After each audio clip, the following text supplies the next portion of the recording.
Good morning, everyone. Hold on one second. We have a couple of microphones in this room on. Let me mute those and we'll get started.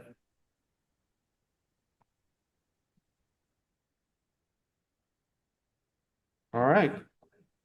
It looks like we are at quorum.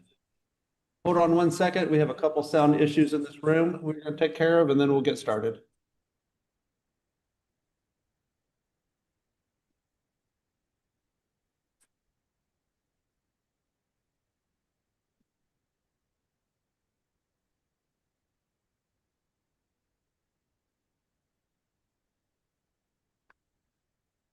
Are you ready?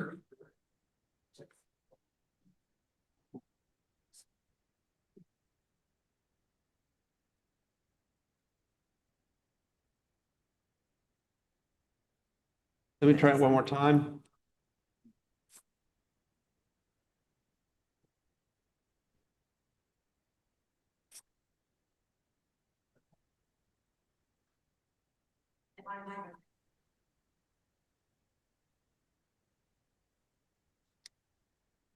Can you mute your audio? Let me try again.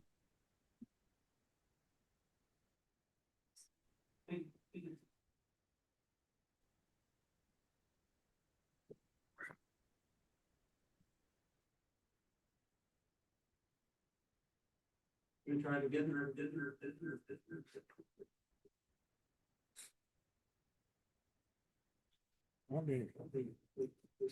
Just want to be clear about that.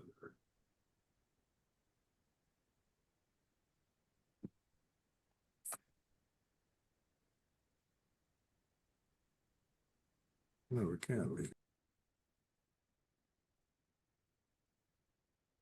All right, let me try it now. All right, we got it. Very good. Good morning, everyone. Welcome to our Texas Child Mental Health Care Consortium Executive Committee meeting. It looks to me like we have quorum, but why don't we go ahead and officially take roll? And Naga, I'll have you do that for us. Thank you, Dr. Lakey. So I'm going to start calling roll. Dr. Amador, Here. Dr. Babato, Here. Dr. Chapa, Here. Dr. DeFilippis, Dr. Farmer, Here. Dr. Goodman, Here. Dr. Ibrahim, Here. Tina Ida,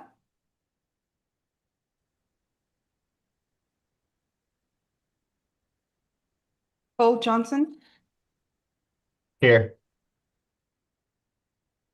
Lee Johnson, Here. Dr. Keller, Dr. Kim, Dr. Lakey, Here. Dr. Martin, Here. Dr. Martinez, Here. Dr. Matthews, Here. Dr. Maxwell, Here. Elizabeth Mayer, Dr. Nemiroff, Brittany Nichols, Here. Dr. Oliphant, Here.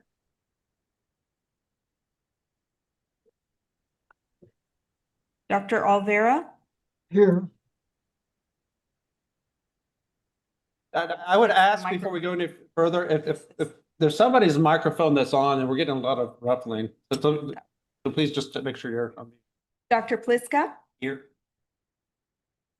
Dr. Pogue, Here. Dr. Raji, Here. Olga Rodriguez, Scott Felchlin, Here. Duchelle, Here. John Scott, Here. Dr. Suarez, Luann Southern,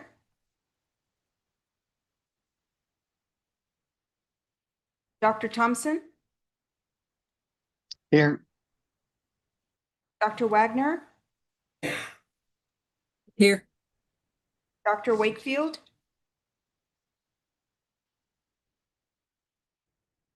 Dr. Williams, Howdy. 27. All right. So let the record show we got 27. We're above quorum, so we'll go ahead and get started. Again, good morning, everyone. Thank you for taking time out of your busy schedule to be here today. I look forward to several things on the agenda today with our updates, and we're going to have a time to hear some of the good work at Dell Medical School and the work that they've been doing. Our folks did a site visit there, and there are a lot of things where they saw that they thought would be good to share with the rest of the group. So with that, first item of business, we need to approve the minutes from the December 1st meeting. We will take a quick look at those.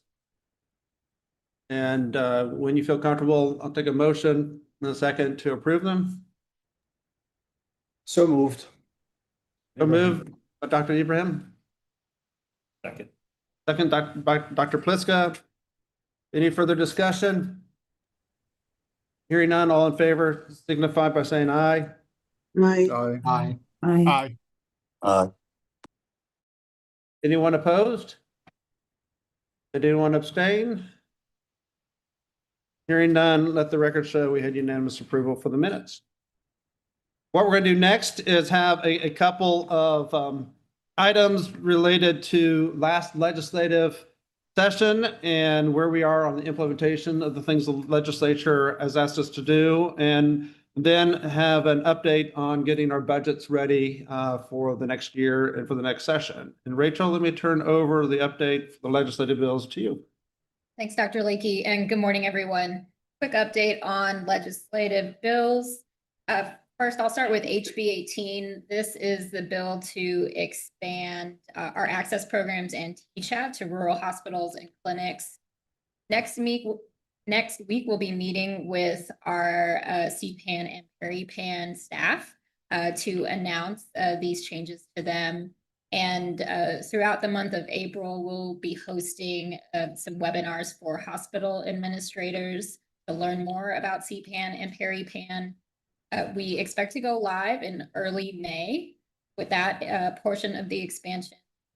Rural clinics will also be outreach to, and we do plan to host a webinar with them.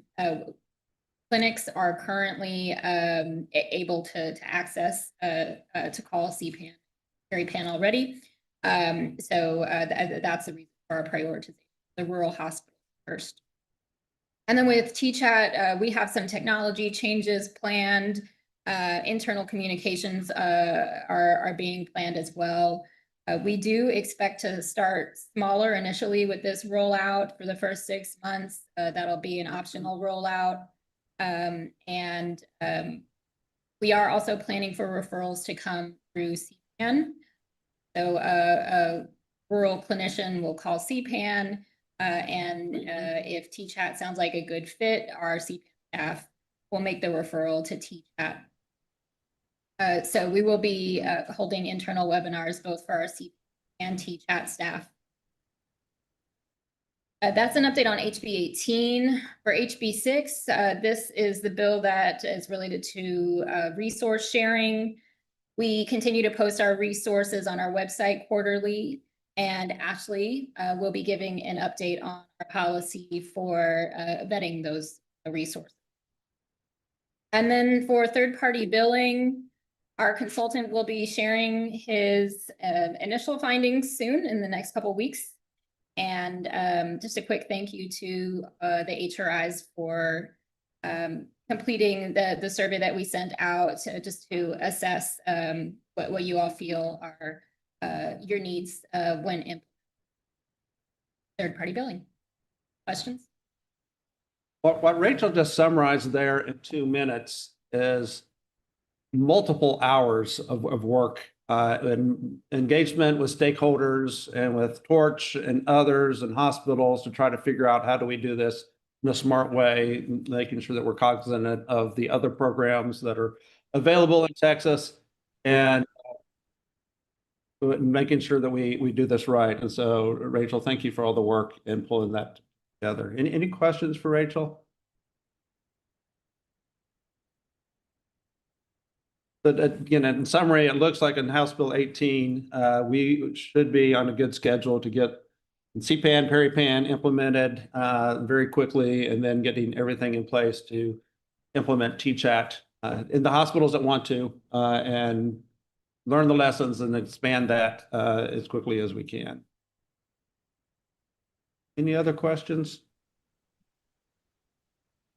I guess I don't know what I'm. Let me try that again. Okay. The other item related to the legislature, has two other items related to the legislature, that there is and not going, I don't know if you want to say anything related to this, related to the billing and going through, there's a rider put on our budget to look at the possibility of billing for TChat. Nagla has been working closely with others to try to figure out what is doable and how we could proceed. You want to add to that discussion? Sure. So actually the suggestions were twofold. One is for HRI third-party billing, and then the other one was looking at Texas Education Agency and utilizing kind of the billing through their current existing chart system. So we are looking at all possibilities from the different perspectives. And what Rachel talked about in 2 weeks, we're just internally, or in about 3 weeks, we're bringing internal stakeholders just to get their reaction and make sure that we have an understanding of all the effects associated. We are working to hopefully get something by the end of the fiscal year completed that we can then share here. And so it's I guess bottom line, again, it was important to the legislature. They put a rider on our budget to evaluate this, look at the options. We are going through that process. We will make sure that all the HRIs are aware of recommendations and have an opportunity to provide input. And then we'll have an opportunity to vet with the legislature. Along those lines, you may have noticed that the Lieutenant Governor sent out his interim charge list. And on that, one of the items of just monitoring is the Texas Child Mental Health Care Consortium. I think that's a great opportunity for us to share with the legislature what we've done and also the challenges, and get their input so that we're ready before the next session related to any questions that they have related to our work. All right, let me see. Was Alex able to join us? I'm here. All right, very good. Alex, why don't you give us the update related to the budget? Sure. And apologies, I'm not in the room with you all today. I'm a little bit under the weather, but with that being said, you all are diligently working on your FY27 rebudgeting exercise, as well as your FY28-29 initial budget request. I have received a lot of questions from you all. A lot of folks have attended office hours, which has been really helpful and really great. Those exercises are both due on Wednesday, April 1st. There's not a lot of wiggle room in that. We have a really tight schedule. Going into this summer, we will be expected to submit a budget request by the middle of this summer to the Legislative Budget Board, which will then give us an opportunity to fully fledge out those requests into the fall. I do have one more office hour before April 1st tomorrow at 11 a.m. Central Time. If you have any questions, please attend or contact me. I'm available. I can be available at any time. I know that this is super important that we get this done. So please feel free to reach out if you have any questions. Also, just another opportunity to remind folks that ARPA will be ending August 31st, 2026. So I have been reaching out to you all with the latest information that I have from UT Austin, who was our ARPA fiscal manager.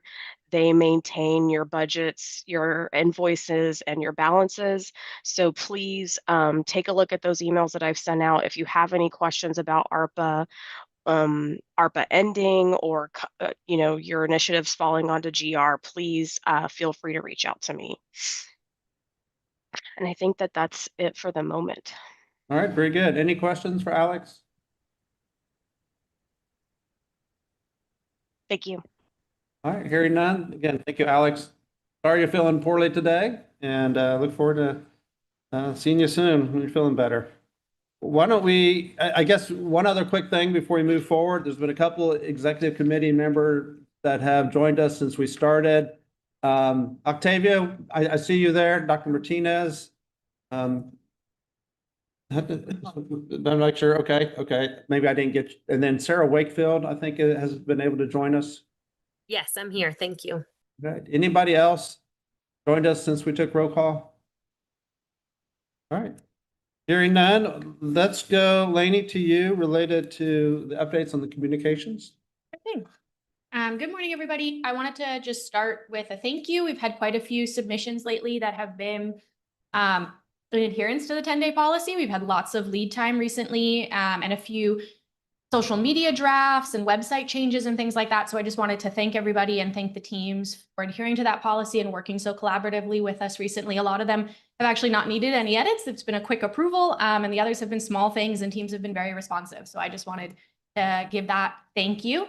The other two reminders I just wanted to share are regarding CPAN PeriPAN materials. We've got two things for teams right now living in SharePoint that I just want everyone to be aware of. The first is our certificate. So that is an engagement certificate for our clinicians with CPAN and PeriPAN. It's meant to be an engagement tool for our teams. There's a link for teams to download the certificate, also a frame if they'd like to frame it and mail that to a clinician. Again, it's meant to be an engagement tool. So it's just an acknowledgement thanking them for using our services, but also they can frame that and hang it in their exam room or in their office to remind them to continue using us, but also to start that conversation with their patients, just acknowledging that they acknowledge mental health struggles and are here to help and can support and things like that. And then again, to remind them we're here and thank them for using us.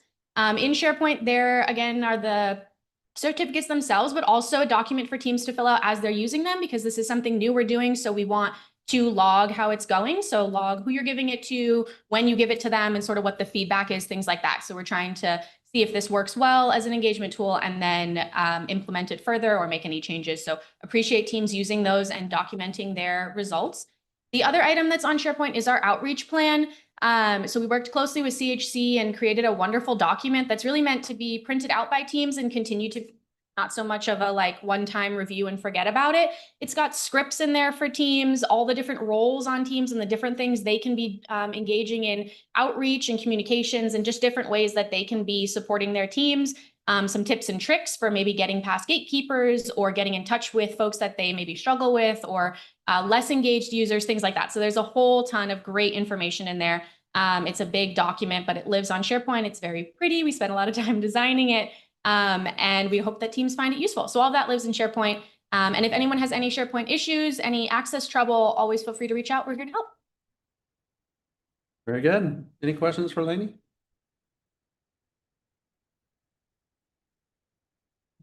Seeing none, let's go to the proposed resource sharing policy. Ashley, I think this one is yours. Thank you, Dr. Leakey. And good morning, everybody. Today we'll review the resource sharing policy that was shared with you all last week for your review, and then we will bring it back for our vote at our next meeting in June. Slide.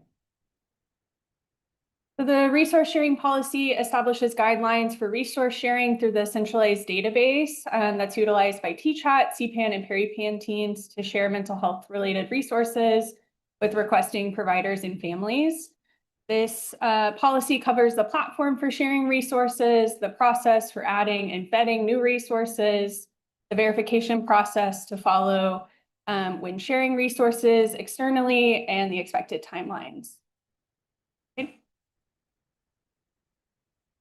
So WellNitty is our centralized database for sharing mental health related resources through TChat, CPAN, and PeriPan. And all HRIs are required to use WellNitty for tracking and sharing mental health related resources, but may utilize 211 and other appropriate platforms for community and social service needs.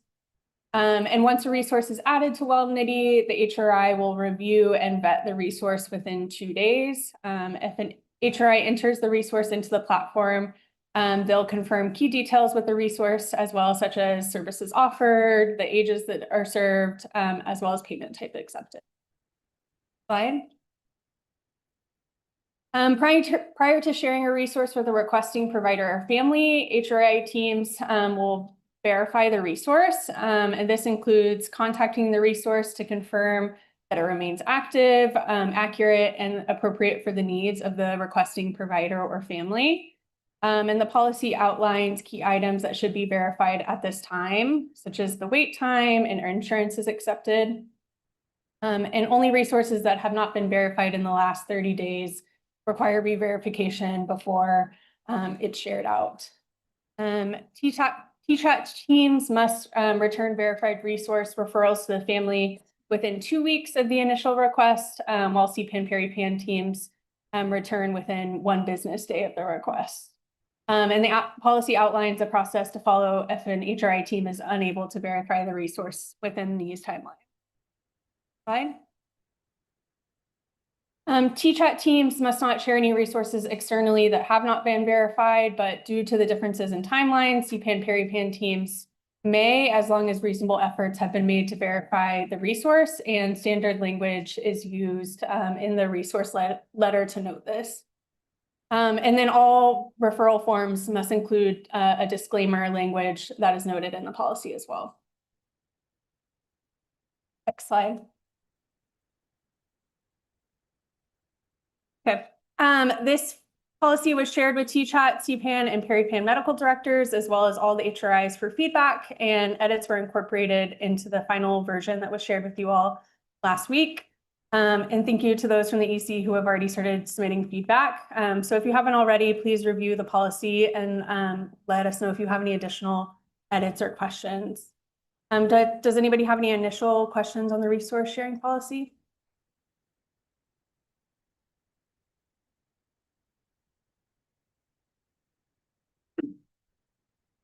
Okay, well, we will present again on this in June for a vote. Thank you. Very good. Thanks, Ashley. And thanks for everyone that's given us feedback on that document. I would again encourage everyone to take a look at it. If you have any questions, concerns, give them to Ashley. In the next several weeks, we would like to be able to, again, move that forward and formally approve it at our next executive committee meeting. And so if there's any questions, let us know about those now so we can address those and be ready for full approval in June.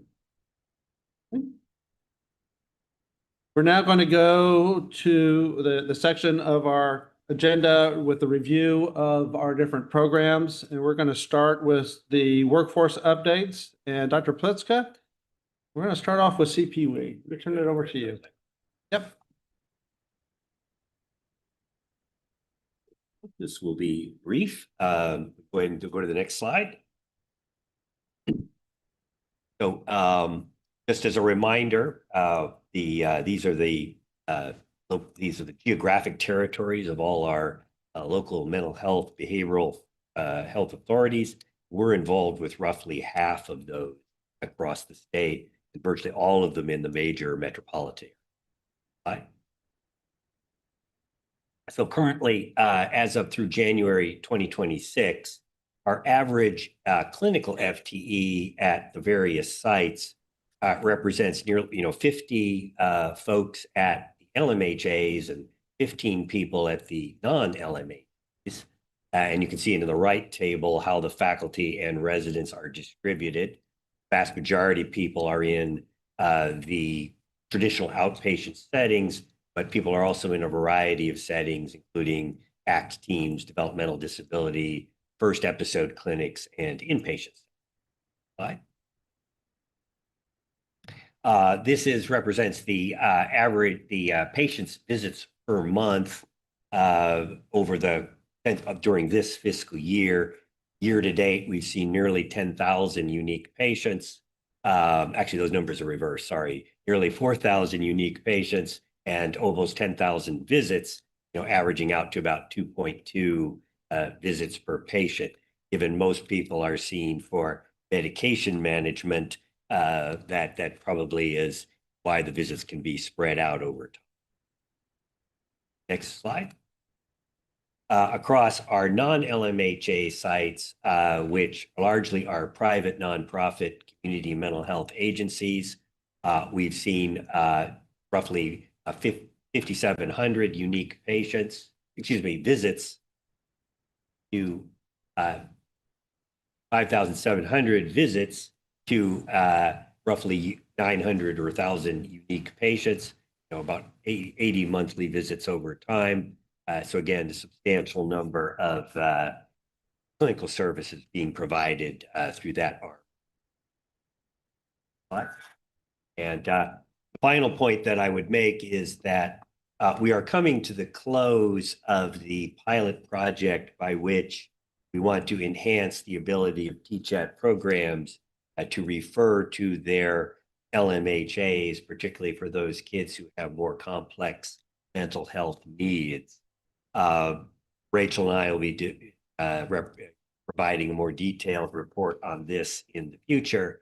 But some of the findings are, one, as we dug into it, the number of kids who actually needed that level of referral was actually somewhat smaller than we had anticipated. On top of that, we found the barrier was not so much connecting the TCHAT programs to the LMHA.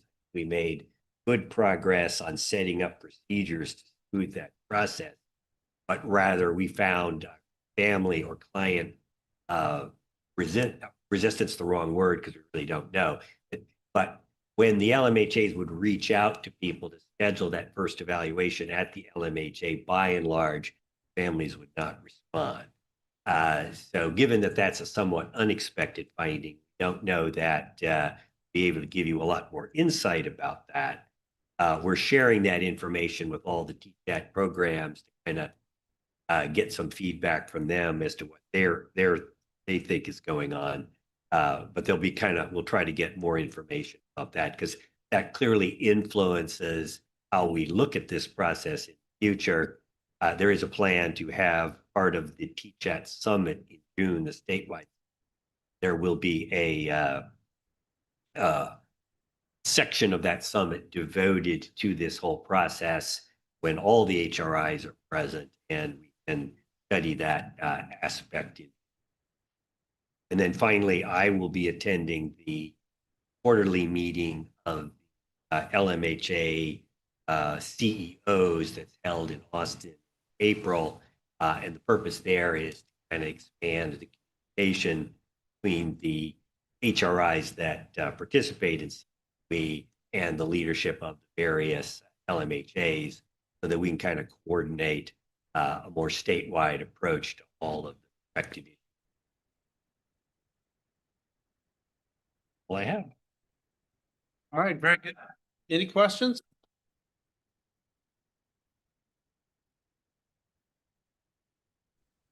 Lee, any thoughts from you? Lee Johnson?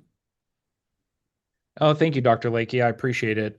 No, I would just say thanks to Dr. Plitzka and the team. There's been a lot of great work done.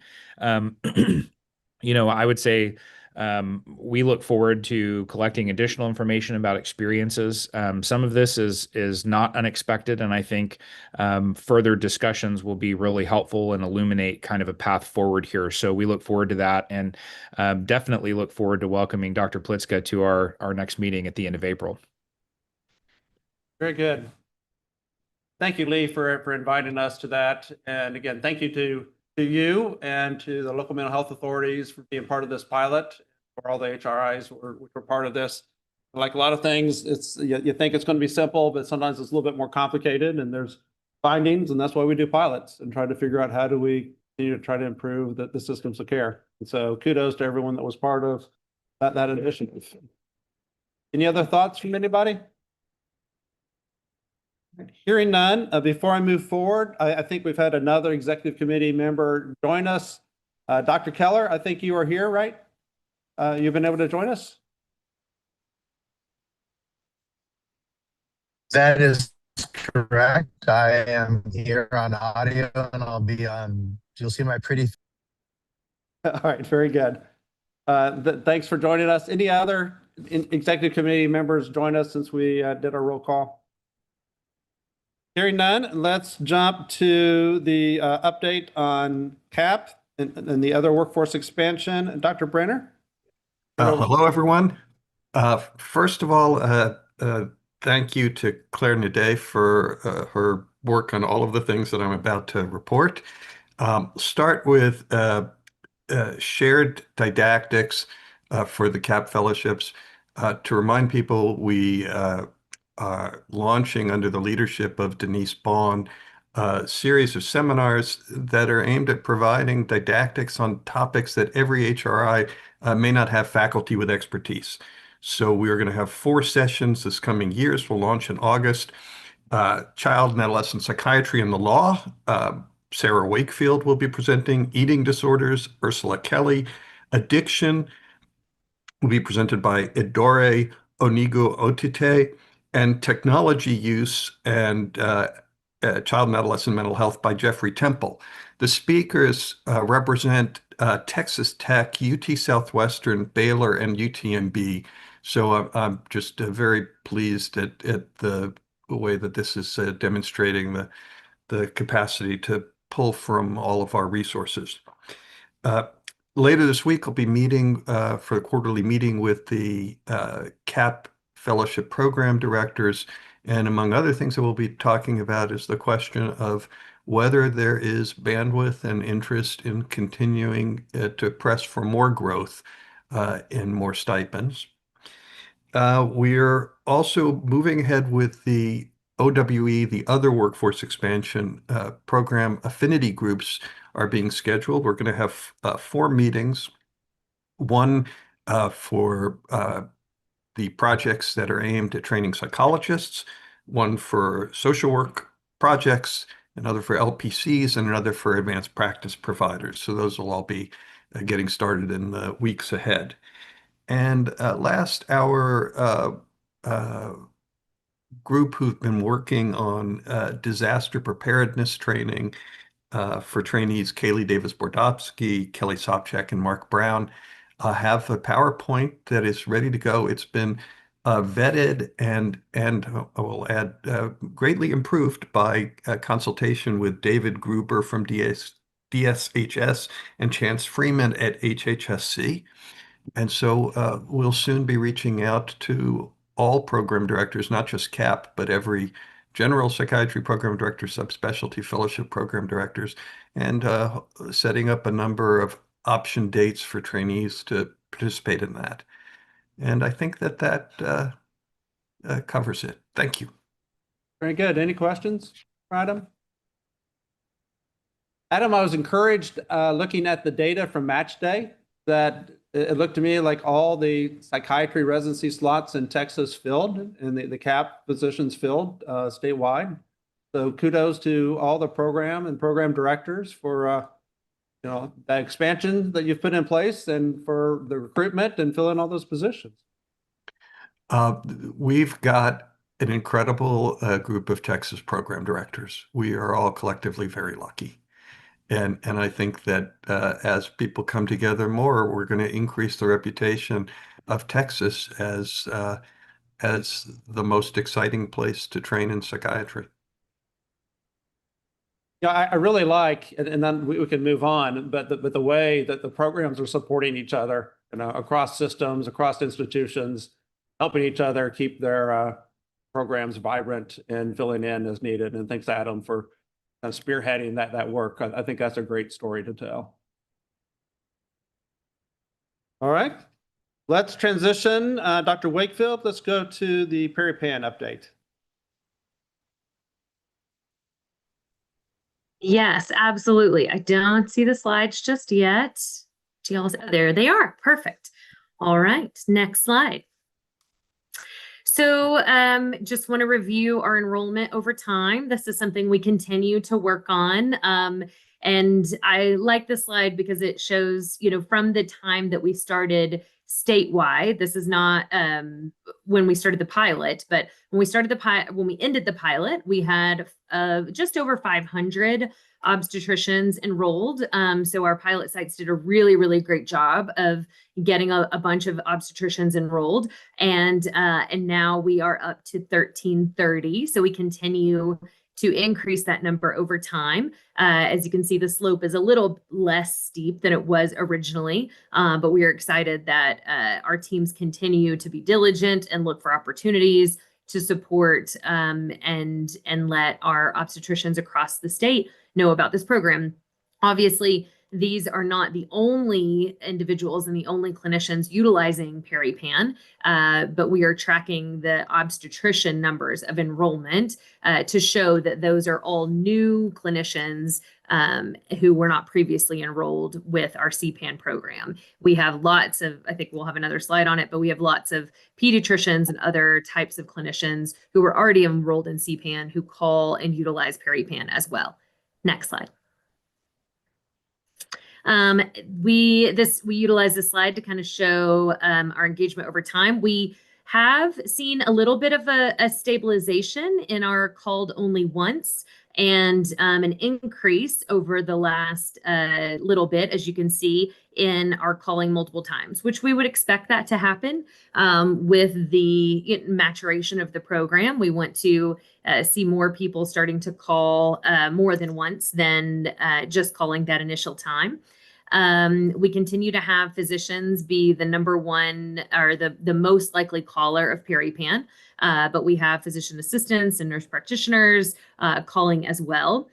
You can see that we had a little bit of a dip in November and December, but back up to our higher call volume in February. So we were really excited to see that. Next slide.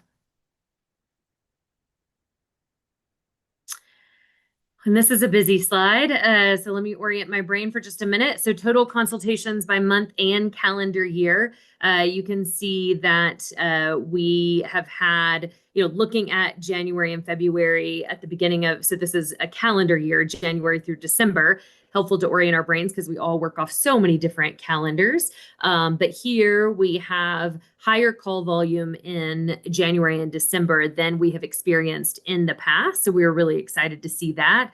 And we'll continue to track that call volume over time. When we look at average consultations, that average number continues to grow as well year over year. So you can see in 2022, we had 19 as an average monthly consultation number. That has dramatically increased to about 269 is our average. And then our total consultations, I just want to draw your attention to the difference between 2024 and 2025 with that dramatic increase again compared to 2023, 2024. And then we had another very dramatic increase in our total consultations. And we are on track to have many more than that this calendar year as well. So very excited about that. Next slide.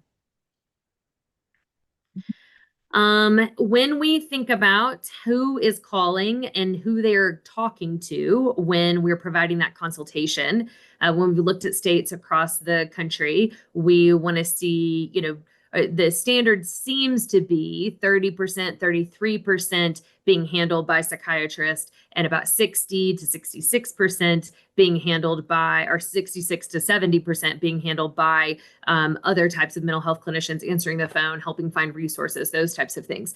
Why this number is important to us and continues to be something that we track is that we know that the discussion with the psychiatrist has a bigger impact in driving behavior change and practice change than just helping someone find resources and referrals. So we're really excited to continue to have well above 30% or 33% in that purple area of the bar. And last month we had 48, but that was just a little bit of a dip, and we're back up to 53%. So more than half of our calls are being handled by discussion between the clinician and the psychiatrist. So we're really excited about the impact that that is having on future care for women who are pregnant postpartum in Texas. Next slide. And these are direct consultations. So again, when we provide a direct patient consultation, that is, if we are on the phone with the psychiatrist is talking with the clinician who has called, and either there is not a lot of confidence in the next steps, maybe we're not sure on the diagnosis, we need more information before recommending a specific treatment plan, then we want to see that woman in a direct patient consultation so that we can provide more specialized recommendations for treatment. And so you see that we have had our highest direct patient consultations in February, and we're very excited about that. So it's a high percentage of the overall call volume for direct patient consultations. And so we know we're providing lots of really great specific recommendations for women about whom the clinicians are calling. And in DPCs, in addition, based on existing evidence, actually drive change behavior in the future for that obstetrician, even more than talking with the psychiatrist. So we're really excited to see these numbers grow over time. Next slide. And this is, just a reminder that our number one caller of physician type. So physicians are our greatest area of clinical designation that is calling, clinician designation that is calling. 43% of those physicians are obstetricians. There may be a few more than that in that resident category. We continue to work on being able to delineate who is in that resident category. Our next most likely caller are our pediatrician colleagues. So really important that we think about how to serve that pediatrician who is not the mother's primary caregiver, but may be the person who's seeing mom and recognizing that mom needs some support to better be able to bond and take care of baby and take care of herself. What's interesting is we continue to have psychiatrists who call. I think this is reflective of the lack of training that we have seen historically in general psychiatry programs around perinatal reproductive psychiatry. And we can talk about how we're trying to address that as well through our webinars. And then our family medicine colleagues are also calling us to ask about how to take care of their pregnant and postpartum patients. Next slide. So projects and process. So as a reminder, we are involved in a PCORI project where that is labeled Pathways, or we call it Pathways. This is helping utilizing PeriPan to help clinics really understand how to screen, when to screen, how to respond to screening. This is a program. The PCORI is multi-state, but we have several sites in Texas that we're really excited about. We're also utilizing this to train our entire PeriPan staff so that this can be a resource that PeriPan can provide this technical assistance to clinics to really better understand how to screen and how to implement that screening in their clinics, and then when and how to use PeriPan to help them with next steps in clinical care. So we have launched several sites, most recently Beaumont and Austin and Houston, on deck, Baytown and Seguin. So we have tried to identify multiple areas around the state so that we can really have some lessons learned to bring back to our entire PeriPan program. We are updating our direct patient consultation guide to include a pediatrician pathway. I think, as I mentioned before, our pediatrician colleagues are second most likely caller. Often they are seeing mom even when mom is not seeing another clinician. And so how do we help serve them and get mom the right level of care and follow up? So we've been working together about that. We We had a wonderful CPN Peripan Summit just a few weeks ago, and this was something identified by our reproductive psychiatrist, which was so lovely to be in the room with all of you and all of your wonderful repro psych faculty that we have across Texas. It was really just a brain trust getting together in a room to try to figure out how we can be a leader in this area and meet the needs of women in Texas. We are participating in Postpartum Support International Conference, trying to bring some of our lessons learned to others across the nation as well. So we've been invited to do that because Peripan really has led the way in some of the educational initiatives that we have. So we're very honored to be a part of that and to be able to tell our story so that others can learn from it as well. We continue our collaboration with Be Well Texas, really focused on addressing not only suicide as a leading cause of death in the first year postpartum, but substance use and overdose also as leading causes of death and morbidity in that first year postpartum. So we have worked very diligently with them under some grant funding that was awarded to HHSC. And so this has been a multi-system, multi-institution collaboration. It's very exciting. We have launched a direct consultation line for our reproductive psychiatrists where we can call the Be Well addiction psychiatry specialist to give us some guidance on complex cases that we can then give back to the OB, and we can decide when that woman needs direct care through the Be Well system or with another addiction psychiatrist. We have also launched substance use disorder training specifically for our Peripan reproductive psychiatrists to increase that expertise and be able to meet that need more robustly now and in the future.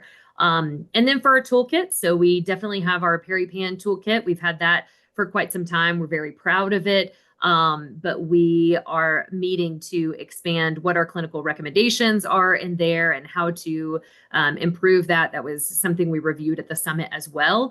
One of the things when we first looked with HHSC is they also had a clinical guideline, and we didn't want to duplicate our resources and wanted to really understand who to send people to and to link to for each resource. So we worked with the HHSC and had collaborated on the decision to really have the Peripan toolkit be very clinically oriented to, all of those questions about screening and response and treatment and how to set up your office to be the most, to really meet those needs and assess and screen and respond. And then the HHSC toolkit to be one that is related to policies and state-based resources so that we can send people to the right area and make sure we are keeping those up to date as much as possible. We are expecting a new policy guidance toolkit in the spring of 2026. So very exciting. Next slide. That's it. That's all I got. Happy to answer questions. All right, very good. Any questions? Dr. Amador?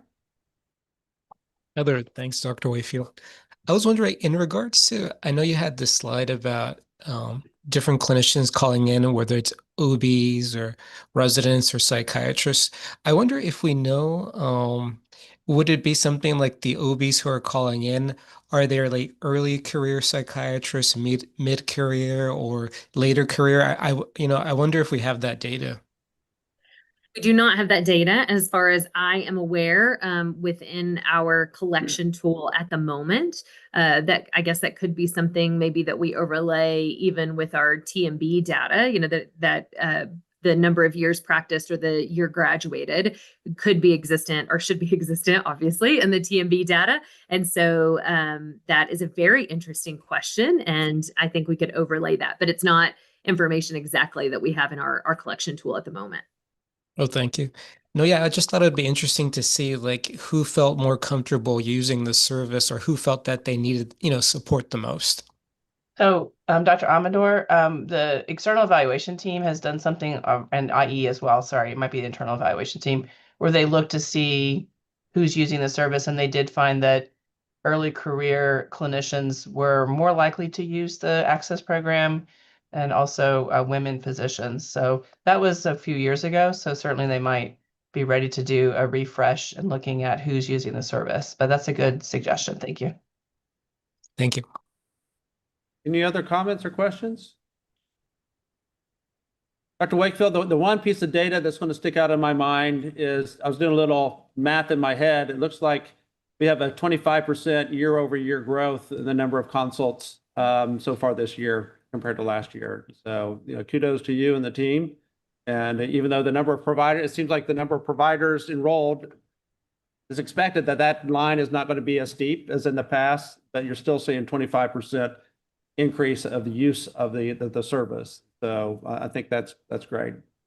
Yes, you're right. The first goal is to get people enrolled and let them know about our program. And the next goal is to get them calling and understand, how we can be of service to them. So I think our teams are doing a phenomenal job at achieving those goals, and we're really excited to continue to see that growth. Very good. All right, let's transition now to the update on COSH and CPAN. And Dr. Williams, let me turn it over to you. Yes, next slide. Thank you for that. So when you look at this particular slide, it does have the 15,000 providers. That includes all types of providers, including OB. So this is the number Dr. Wakefield was talking about that's all together versus when we look specifically for peri-pen, we're separating out only the OBs. We're in over 3,000 clinics. I was just in Boerne, Texas on Saturday. I drove up from Houston to go to the Rural Practitioners of Texas conference. And when I go into a statewide meeting like that, I always ask at the very beginning for people to raise their hand and say, how many of you in the room know what CPAN peri-pen is? And, 6 years in, even though we've been continually doing a lot of hard work going out and getting the word out for CPAN peri-pen, I would still say about half the room did not raise their hand. So this is why we continue to go out and go to clinics, go to presentations, because we do want to make sure that every clinician across the state of Texas is aware of the programming and what we can do to help. They seem pretty excited to hear from us about what the services are for our program. So when you see this data right here, I still do believe, Dr. Lakey, we're going to continue to see month over month, year over year growth. We're not at our highest point yet when it comes to the access program and being able to help physicians and clinicians across the state. That being said, in February, we had 1663 consults within CPAN. This is distinct and separate from the peri-pen consultations.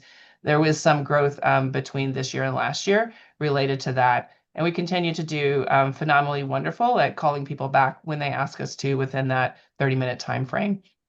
Our median response time right now across the state is less than 4 minutes. So again, whenever a clinician needs to talk to us quickly, our teams are really doing everything we can to get to that phone call, get them to the right person to talk to, and help them in their day. Next slide. So this is the one that is the busy slide that Dr. Wakefield has already oriented you to. Because this is CPAN, there's a couple more years that are sort of on the slide. The one that's for this particular year is now the dashed line way at the top to the top left. As you can see, we continue to have year over year growth within our CPAN program. Again, my expectation is when we close out for 2026, we will see that average monthly consultation go up and sort of surpass the one from the previous calendar year. We just got started with this year, so that's why it's not quite there, but I do anticipate that we'll have another sort of burst of growth year over year. Next slide.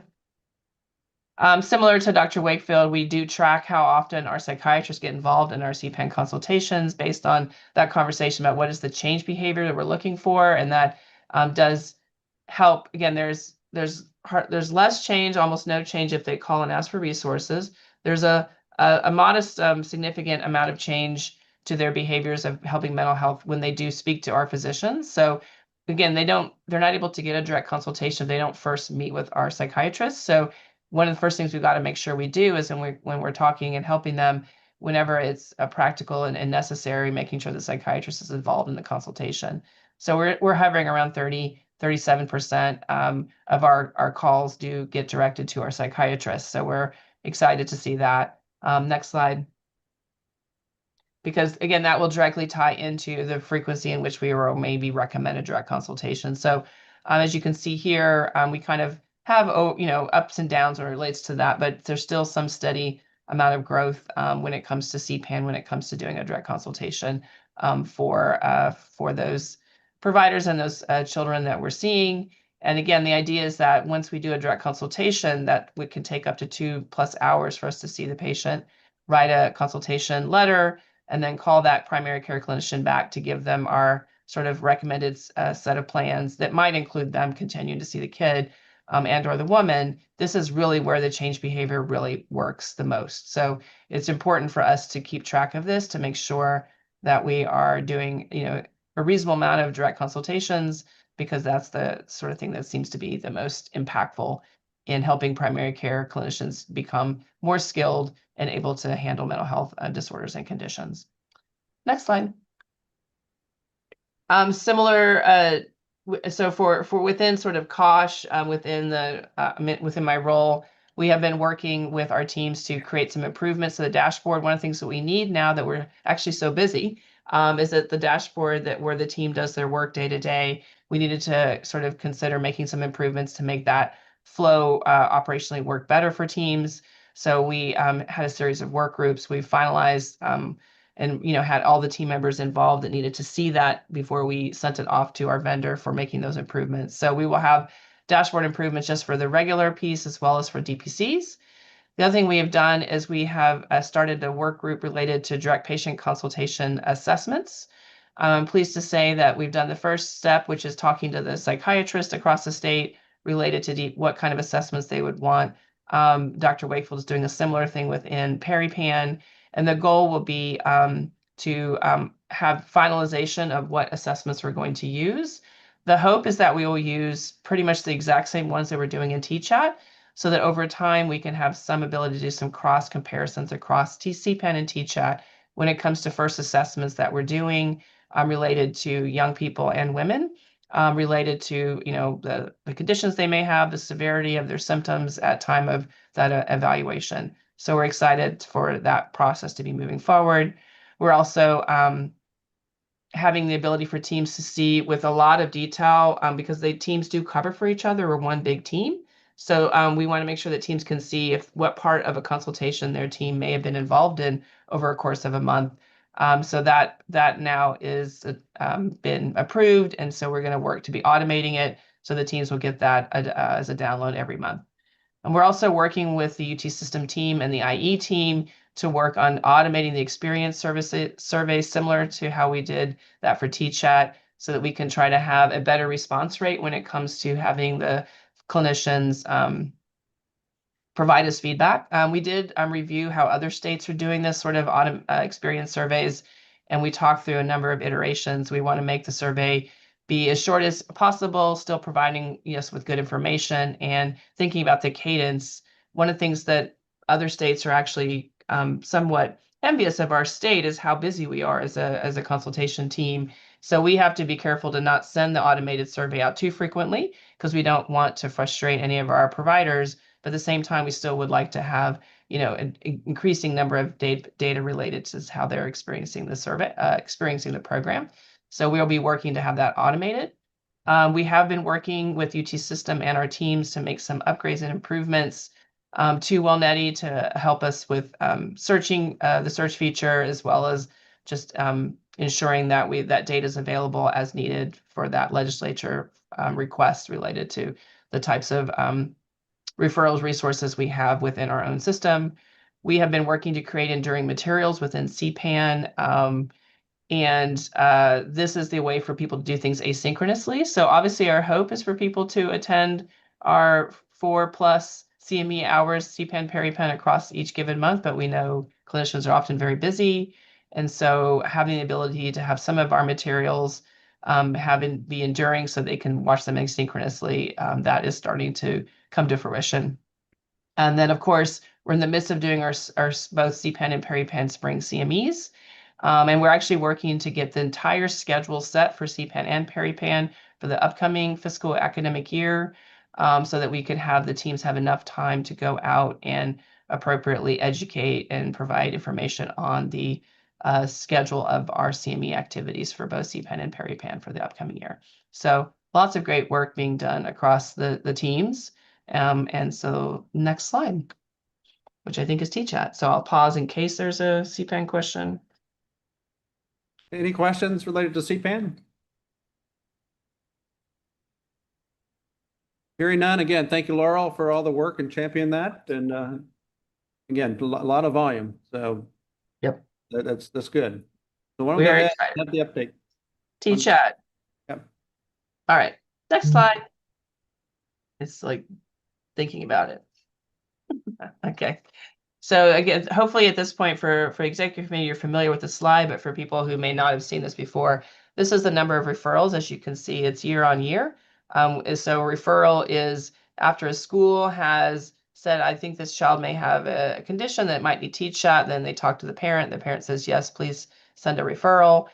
Then we get this referral to us. And again, you can still see, even though we've been going strong now for several years, that we are continuing to have increased volume, not as much as we had, in the last, the third year, but still respectable increase in the number of referrals. When I looked at what that actual dot is, it is, because I know Dr. Leakey might ask, it's for the month of February, we had 4,607 referrals to our TCHAT program. Again, as you remember, for children's mental health in particular, there's a lot of cycles that are very connected to the school year. We're discovering with Peripan, there's less of a connection with summer and winter, but for children, there very much is. So you'll see those down peaks that are very normal when it's holiday break, winter break, and when it's summer break. So we are back once again up to having a higher volume. So the teams are really working hard to get all the kids in that need the services. And the next slide is the actual enrollment. So as a point of reminder, we do not see any children without first hearing from the legal guardian that they would like to have the service. So once we have a referral, our teams are still expected to reach out, discuss with the legal guardian. And then at that point, if the family says, yes, I would like to be seen in TCHAT, then they are considered enrolled. So for that number, we had 2,653 unique new families that were enrolled in TCHAT in our February month. So continuing, as you can see, growth year over year. Next slide. And so when you look specifically at just sort of the number of served, you can see that this is the red line is always the number of actual students. And remember, some of the students are being seen weekly because they might be in a psychosocial psychotherapy intervention. So they are being seen weekly. So you can see the red line is the number of unique students on any given month. The blue graph line is the actual number of sessions. So we're starting to get up to that higher level again, as we normally do in this time. Things will start to level off once we get into April, May, because kids are often doing a lot of STAR testing, other kinds of assessments. And so we kind of start to see a little bit of a drift downward as we get closer to the end of the school year. Although we do continue to see kids all summer long, we do not close our services simply because the school is out. We continue on. Next slide. And this is just the reminder for folks is that for most of the conditions that young people have, the recommended treatment is a psychotherapy, a psychosocial intervention. So the vast majority of young people that are seen in TCHAT are actually seeing a therapist. We have different kinds of people, different routes to become a therapist, psychologist, LPC, LMSW, LCSW. And then this much smaller amount of the time, the young person is, whatever the condition may be, the family can elect also to see a psychiatrist. So it's much smaller number of care is provided by psychiatry. The vast majority of the care is provided by a therapist. Next slide. We have, again, similar number of things in flight for projects within TCHAT. We worked on training materials. Thanks to Jen and Candy for really working hard to get that all pulled together. We've also been working on presentations. We want to have, similar to what we have for CPAN, sort of a set of presentations that will be appropriate for both counselors, therapists, school teachers, and or parents. So Jen Cole has been leading the charge related to getting these work groups and getting these content experts to help create what will be the content. And then we're working the UT system team and the communication, CHC communication team, to really make sure the presentations are created to really engage the audience fully using sort of the best practices related to sort of presentations and topics. We're starting with just the first 3 topics to see how it goes: anxiety, trauma, and substance misuse. Within each of those 3 topics, there are 2 slide decks that are being created, one for parents, one for counselors and teachers. We are not doing any presentations that are directed toward young people, only towards the adults that are working or their families. The next thing that we're working with is obviously on the HB18 implementation that Rachel said. There's definitely been a lot of meetings. We want to make sure that we nail down what the operational flow is going to be so that we can make sure that any upgrades we need to do with our vendor trait, we can make those in enough time so that when we start in the fall, we're ready to go. We're also working with HRIs to help have a connection within the vendor. There's a lot of interest across our HRIs in doing that. We're ensuring that their leadership within their IT divisions within each of their HRIs is engaged in that process to make sure that we make that run smoothly. We have one HRI that's kind of has done all the necessary steps, and we're just working to kind of nail down a few more details there. And as we talked about, we've been helping with the gathering information with that third-party billing data needs and working closely with UT System to plan the TChat Summit that's coming up in June. So just a few things. I think that's it. Any questions? Very good. Any questions for Dr. Williams? Lee? Yeah, thank you, Dr. Lakey. Dr. Williams, you mentioned, and I just want to make sure I got the number right. I think I heard it, but so you were describing for February the number of referrals and the number of enrollments. Correct. Could you give me those numbers one more time, please? Oh yeah, so in the month of February, we had 4,607, and then families that we were able to reach and agreed to have the service, 2,653. Awesome. Thank you so much. I appreciate it. Sure. Dr. Raji? Yeah, thank you, Dr. Lakey. I mean, it's always impressive to see those presentations, the very fancy chat, and like the volumes and the usability. My question is that are there plans? I'm sorry if I'm missing that, to start looking at patient level outcome, like metrics that look at change in symptoms, response rates. Like, yeah. Yeah, so we worked with all the teams, with the UT System and the internal evaluation team. We decided on a set of measures, screening tools, so that in addition to the Columbia Impairment Scale, so that is not tied to any specific symptoms or disorders. It's about functional impairment, and so we have that particular rating scale that we're using. We also have a series of scales that relate to anxiety, depression, ADHD and ODD, oppositional symptoms, as trauma, as well as suicidality. So all of those measures based on the age of the child go out to either the child and or the parent based on an algorithm. So they're automated. And we have started to see that data come in, and we've been mostly focused in this first bit of time ensuring operationally that we're doing and getting a sort of a significant number of them completed so that we can then do the next step, which is to start to look at some of the outcomes related to at a population level as well as at that individual level for the clinician. The goal is to do a sort of truly measurement-based care, which means using that information, incorporating that into talking to the young person and the family about how their care is going, and sort of help us as needed to take a next step because TChat is meant to be a short-term intervention. If somebody's symptoms and or disorder are going to remain significant and they're going to need help, that we work with our case management team to transition them to a next care team member, depending on the condition and the needs. So I will say that it's not ready just yet, but I do know that we're working towards that. And I do envision there'll be a time in the future where we'll start to share some of that information with the executive committee. Good question. And Dr. Raji and Dr. Williams, you may want to expand upon what I say, but the other piece of data we've been sharing with the legislature and others is satisfaction data related to whether the child, the parent believe that their kids are better related to the services, and that has been overwhelmingly positive. Correct. Carl, anything you want to say on that? No, I do agree. So we have been for a while. That's one of the first things I said. We've been automating that, sort of sending that out for the young person and the parent, a legal guardian, to comment on at the end of care, how satisfied are you with the service, as well as do you feel like your child has improved or not. And that data has been, since we started, and even with the automation, has remained significantly positive. So separate from a scale about a specific disorder, parents have been saying, I do feel that this was helpful to my child, and I do see that my child is better as a result of TChat. It's wonderful. Thank you. Dr. Wakefield.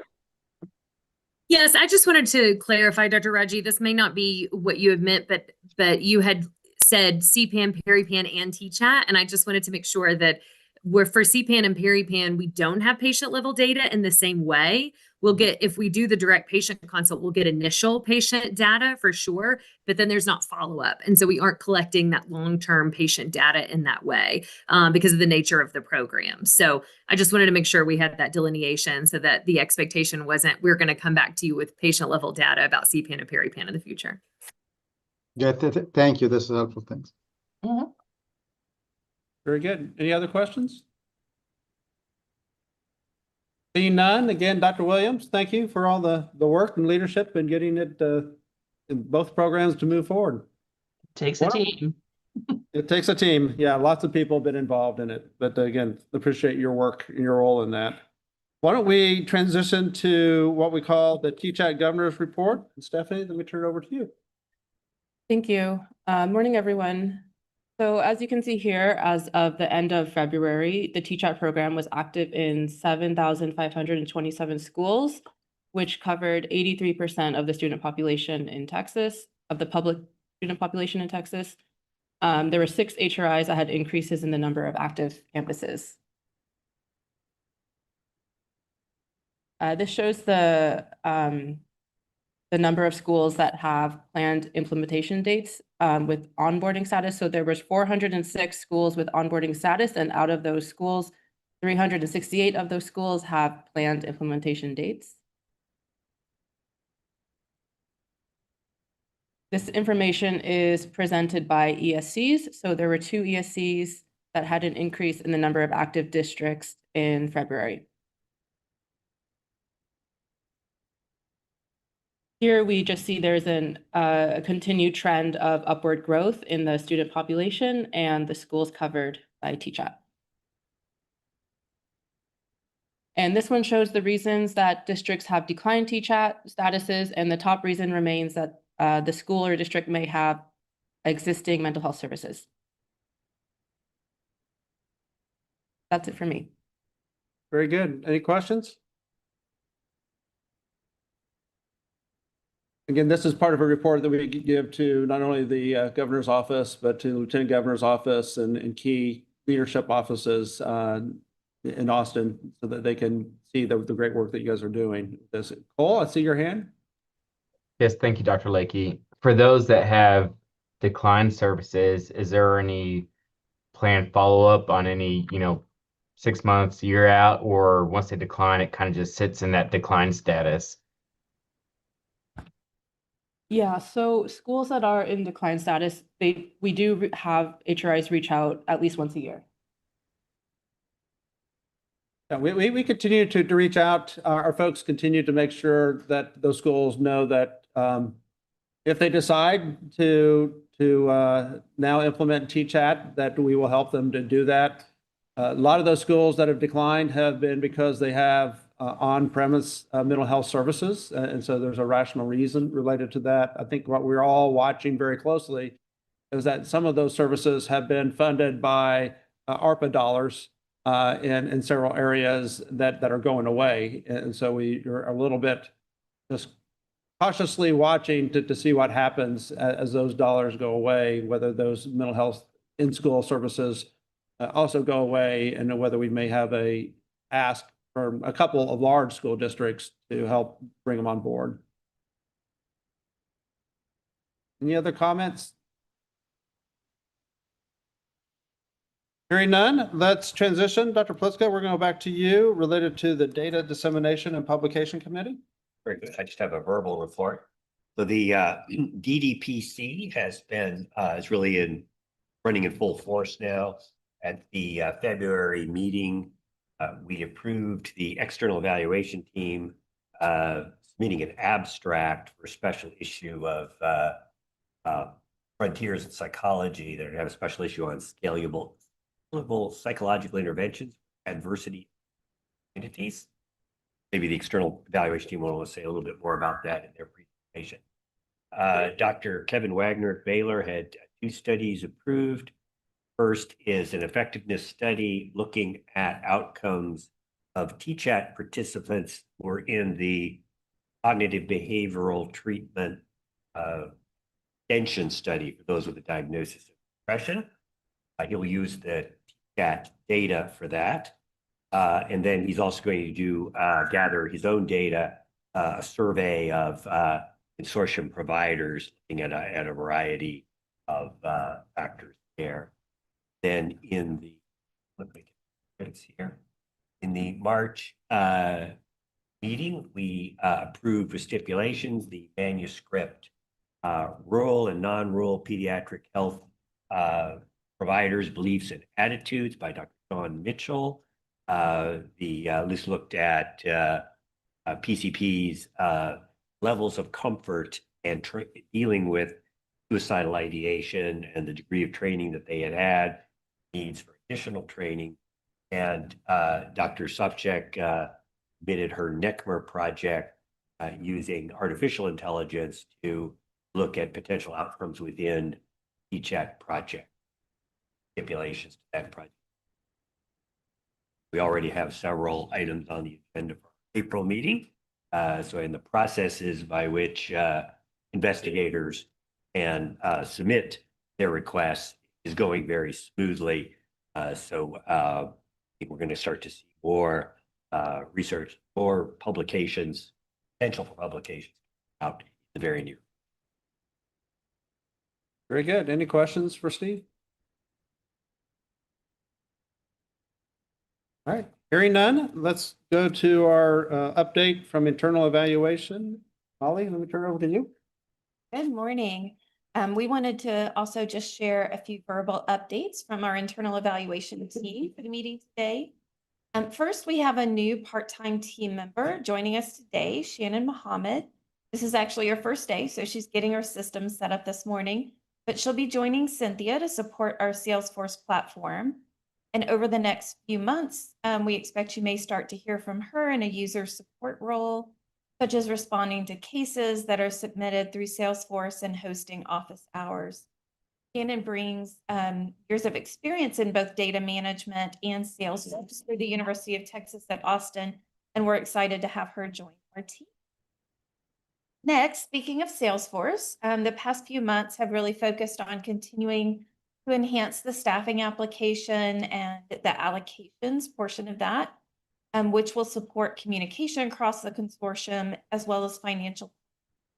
We're also working to develop the Access Program's contact application in Salesforce, which will move us away from some of the lengthy Excel documents that HRIs have been using and will be used to identify physicians who are our primary target for CPN and peri-PN outreach.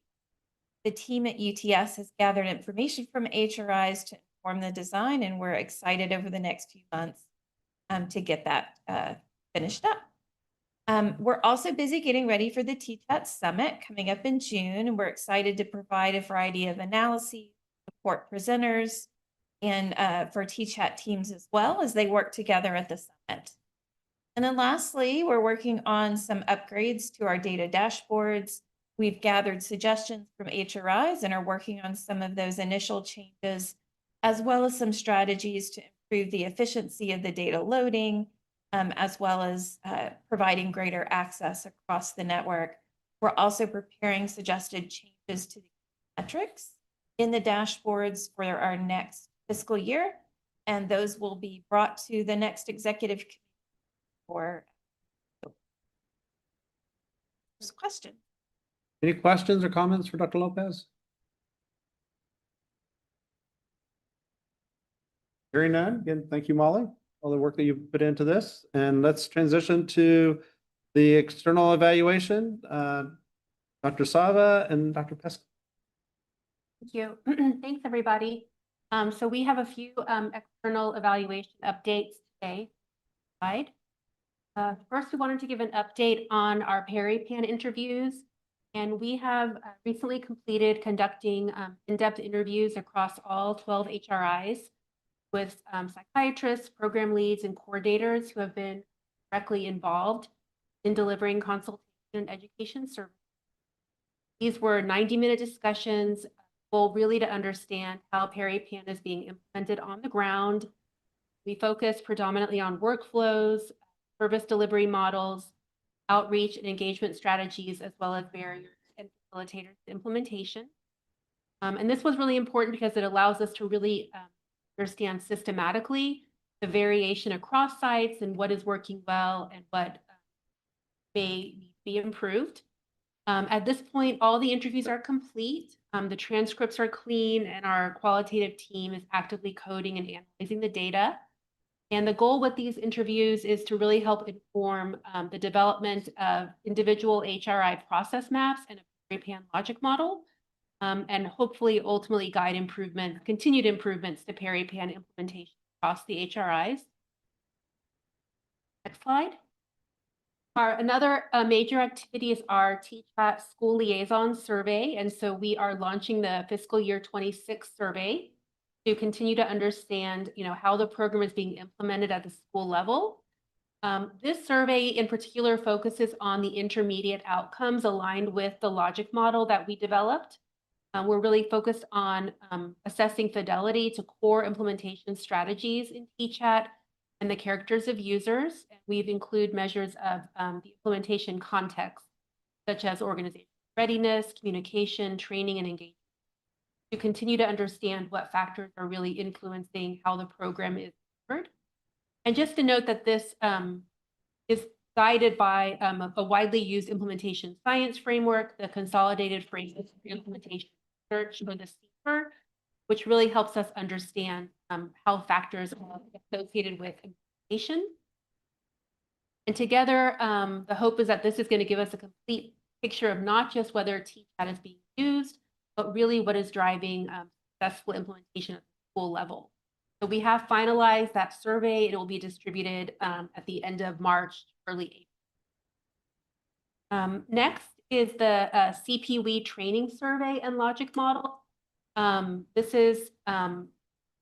are two things. So the trainee survey is designed to assess the program's impact on clinical preparedness, career trajectories, and broader workforce development among residents and fellows who completed the program in 2023.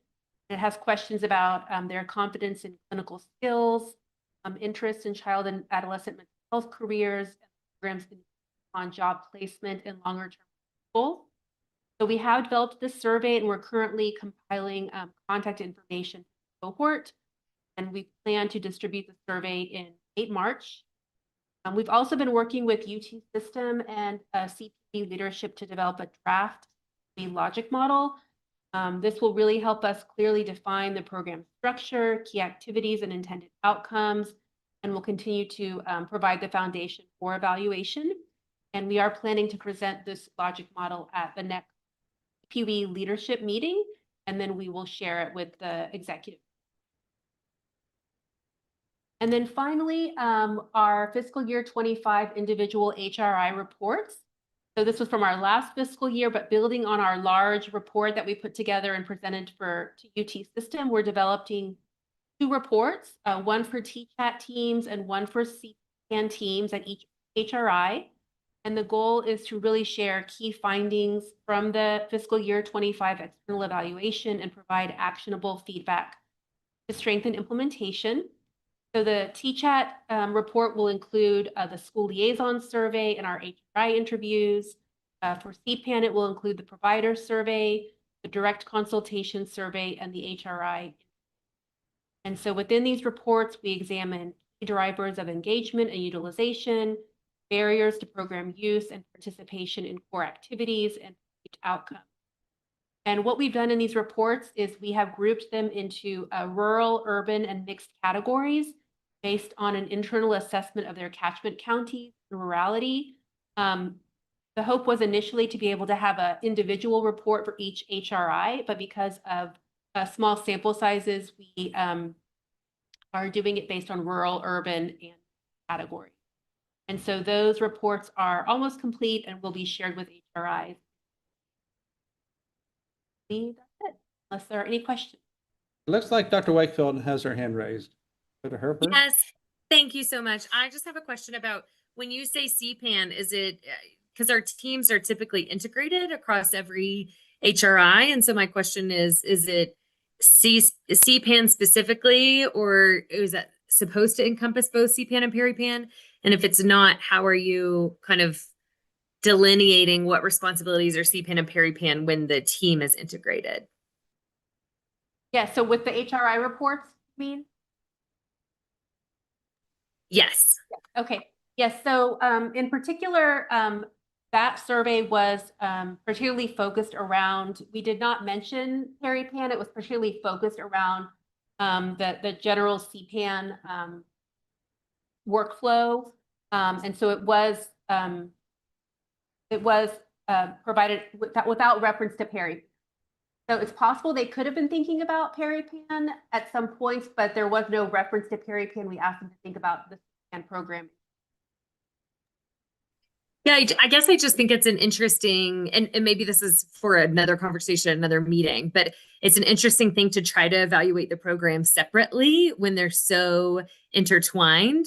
So it may just be something that we need to take back and discuss amongst all, you guys and Dr. Williams and myself to try to think, if there is an importance of separating them, how do we do that? And how do we help teams understand what we're doing? Because the workflows are very integrated. Right. And we definitely understand that. We also asked about their role with CPAN as well. And so I think in a lot of, when we were doing the CPAN survey, we've been doing this, and it was, PeriPAN hadn't gotten, up on the ground as much. So just over time with PeriPAN definitely becoming increasingly used, I think that's definitely,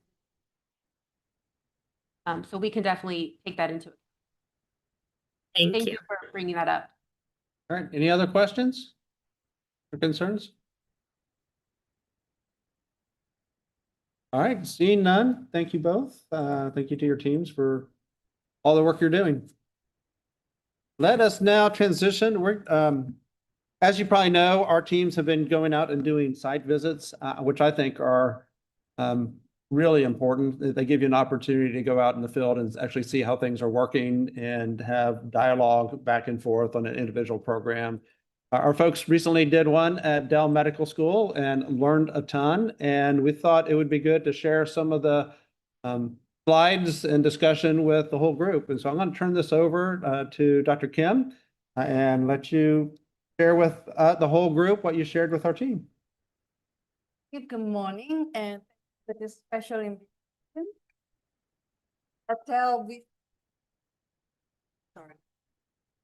Hold it. Yeah. So at Dell, we feel truly honored to have this opportunity to share our experiences over the last 5 years as part of Texas Child Mental Health Care Consortium. And we feel especially grateful to be here with our colleagues from all 12 HRIs, because the consortium success is rooted in our shared mission and also concerted effort. What our consortium has built is extraordinary. Many states have developed a piece of solutions to current child mental health crisis and the extreme shortage of workforce. So some states developed an important and very strong programs in the school-based telehealth services. Others provided child psychiatric consultation for primary providers. Still others have invested in the workforce expansions or some other specialty initiatives. Texas took additional step to bring all these strategies together within one statewide consortium focused on child and adolescent mental health. So Each HRI contributes to our consortium's mission through its regional strengths, partnership, local resources, and its areas of expertise. And this diversity is one of the most important our consortium's strength. At Dell, our strength is the intentional integration of the clinical services. So rather than treating TCHAT, CPEN, PeriPen, collaborative care, CPW, OWE, Safety A, YAM, I think I listed all the programs without looking anything. I'm very proud of myself. Instead of treating them as a separate efforts, we have built them as part of a connected system. And we have emphasized on the shared clinical support infrastructure and close operational alignment, and the clinicians whose work overlap across different programs if necessary. And this is the result that what you have seen in the PeriPen users who actually came from CPEN users. And that's what we're trying to do with the shared outreaching program or referral sources. So our goal is to improve the continuity of the care, reduce the fragmentation, better leverage our expertise and partnership within our division and all the partnership to maximize the outcomes of the children and families and the community. So with that, it's my great pleasure to introduce Dr. Nithya Mani, our medical director, who is has been the inaugural member of Dell Consortium and has helped to build this integrated program with the guidance of the senior leadership like Charlie Namaroff, Jeff Newport, and Carol Alter, the name just feel. And she's going to share how we have built this integrated program, how it works in practice, and what we have learned along the way and what we plan to do. So thank you so much. Yeah, thank you. So in order to kind of talk about the nuts and bolts of how we're able to do this, I will talk a little bit about our integrated teams, talk about our child and adolescent psychiatrist involvement across those teams, and then just give you all a snapshot of a few of the integrated workflows just to understand kind of how it works really on a day-to-day basis, and then a bit of a recap as to what our next steps are. Okay, so as Dr. Kim was saying, we really have supported the consortium's mission in strengthening the safety net for kids by engaging multiple different stakeholders. This is just a graphic that we kind of use to think through all of the stakeholders involved in our consortium-related programs. So looking at the primary care provider who is supporting the child and supporting that primary care provider both through CPAN and then by collaborative care as well. Of course, school staff through the TCHAT program, OBs and expectant and postpartum mothers through the PeriPan program. Community providers, really, we are supporting them in multiple different ways across the programs, which I'll touch on in a bit. And then the LMHAs through CPUE. And of course, families are involved in every step of the way with our consortium-related programs. And so our goal here is to really look at all of the different stakeholders and understand how we can help our programs work together to help support them and ultimately provide, like I said, that safety net for the children in Texas. So this is how we look at it here at Delmed, really just understanding that there is a huge amount of overlap across all of these different programs. So understanding that there are ways in which these programs really enhance each other and can help really implement the mission of each one. So these intersections are really multifaceted. They are the people. So there's certain people who work across these programs, but they're also understanding that programmatic missions do align. So a simple one is YAM and TChat, to think about how those two really do complement each other, and understanding how that really comes to fruition in the day-to-day work of what we're doing. The other pieces, and I'll talk about this a little bit more in detail, but understanding that certain teams like our referrals team or our outreach team really can support all of the different programs. And it's important that there's cross integration amongst those teams, but also that everyone is aware of our whole profile of consortium initiatives.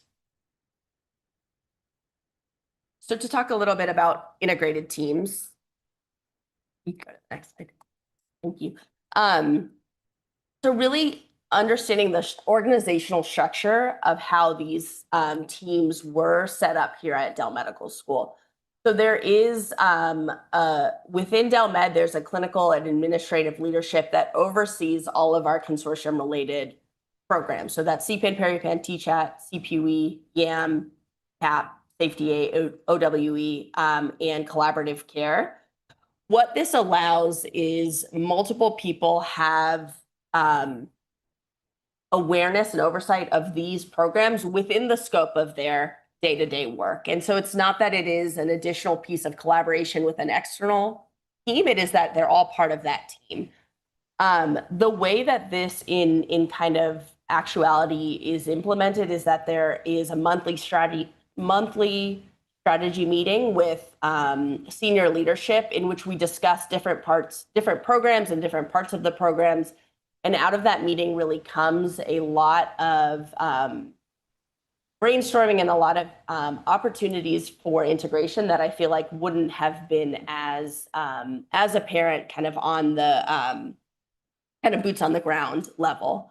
The other piece of this is that we also have outreach and communications and referrals teams that do support primarily CPAN, PeriPAN, and the TChat team, but they are aware of the other initiatives just to ensure that if there's a inquiry about one of the initiatives, they know how to speak about that initiative and know who to direct to within our organization. So it's really just awareness across our teams to make sure that the consortium programs are accurately represented and appropriately represented, and that you get to the right person. They can get you to the right person if there's any questions or opportunities for collaboration. The other piece of this is any employee that we onboard does get an overview as to all of the programs that are consortium related happening at Dell Med.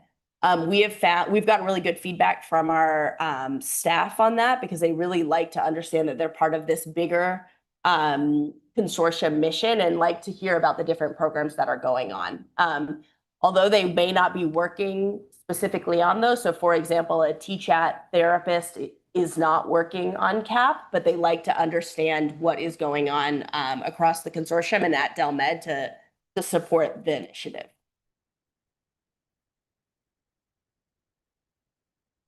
So we do have an outreach and communications team that is centralized. And the main goal for this is that we want this team, although the members of the team might have a specific focus, and that means that they are going out to primarily do TChat outreach or CPAN outreach, for example, they are cross-trained on multiple programs so that if asked about one of the programs, again, they can speak on that program and they can make sure that they closely know and work with the point of contact for the team to reach out to. The other part of this is that in centralizing this team, we have a primary contact for all programs. So essentially, if there is someone external who asks about any consortium related program, it's for lack of a better way of putting it, it's one phone number and one email address for our team. And then amongst our team, we decide who actually fields that question. The reason for that is we want to really help people understand that we are one team, as Dr. Kim said, and that we are really supporting each other in this. And I think that it has helped tremendously. TChat and CPAN, I will say, are the most developed in this process. But when a pediatrician is reaching out to ask about TChat, they can find that number and the question gets the right place and is accurately answered. And I think that that's really important because it has kind of helped others, external parties, understand what the consortium programs are. As I said, we have integrated outreach education in all settings. So whether we're in a school, a clinic, or a community with community providers, our outreach team has some level of introduction that is the same across all programs. And so what that means is that, as I said, they can speak knowledgeably about all of the different programs, or make sure they know the right person to get that person an answer. Lastly, we have promotional items that are branded TCMHCC in addition to the program specific, as per branding guidelines, of course, that we take out to these events, really understanding that we want folks to know the specific program, but also the larger context as well. And so that's part of our outreach strategy. So this is just a little bit to go a little bit deeper into our external relations and referrals team. So this is our team that when we have a student or child who's gone through our services and we are trying to give referrals to them for community providers, this is our team that helps us with that. We have a few different folks who are part of this team, and I'm going to actually jump to the main circle in the middle. It's our pediatric health referral associates, our clinical program coordinator for referrals and external relations, and our program administrator for external relations and education. The team that I just talked about that does outreach works very closely with this referrals team. And we found that to be really helpful and important because we think of this team as our team that's in the community. They know what the referral landscape looks like, and they know they kind of are able to keep a pulse on how folks are interacting with our programs. So this referrals team supports CPAN, PeriPAN, and TChat. We have YAM up there as well because when there's the list of resources in the back of the YAM booklet, we want to make sure that it is in line or in compliance with all of the consortium's policies. And so our referrals team just confirms that as well because that's what they're doing. They are also our team who's managing Wellnitty and ensuring that we are putting all of our referrals in there and following the policy that is forthcoming, but understanding that we're really providing resources as we should, as determined by the consortium. This team also works to,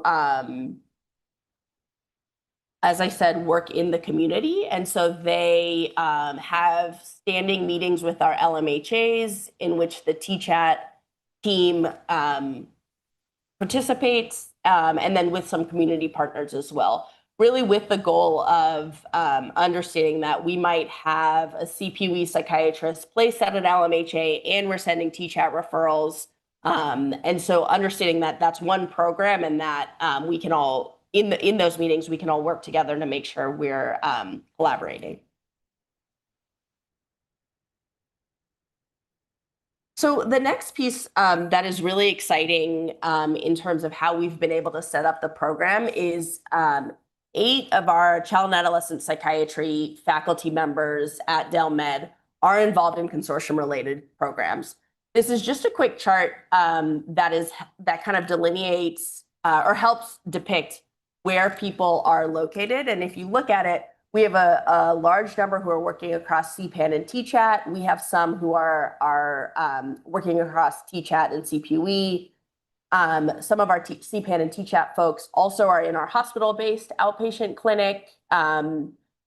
We also, as you see with the asterisks, some of these folks are child and adolescent psychiatry fellowship program director and associate program director.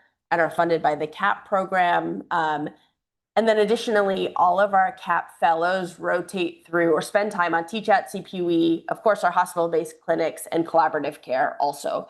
So really understanding of the child and adolescent psychiatrists on faculty are able to pull a lot of these programs together.